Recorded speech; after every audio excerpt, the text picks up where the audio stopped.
Եթե Ֆրանսիայի շահերից բխում է այստեղ խաղաղությունը, եթե Իրանի շահերից բխում է, որ միջանցք չլինի, այսինքն Հայաստան-Իրան սահմանը երկկողմանի լինի թափանցիկ, երրորդ ուժ չլինի, ուրեմն դա նշանակում է, որ մենք կարևոր ենք, այ դա է, մենք դառնում ենք գործոն, ես իմ որոշ իմաստով պաթետիկ տրամադրությունը ոգևորված եմ, որ մենք գործոն ենք դառնում, մենք հենց հիմա ավարը չենք, այ ֆորումներ են լինում, որտեղ մենք ավարն ենք, մեզ կիսում են, մեր երկիրը բաժանում են, մեր ունեցվածքը տանում են, մեզ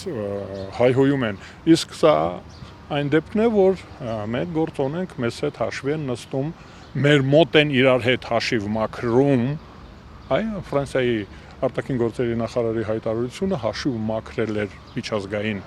իրավունքի շրջանակներում, դա լավ է, մեզ իրավունք են տալիս, այս հավաքույթը մեզ իրավունք է տալիս համարձակ լինելու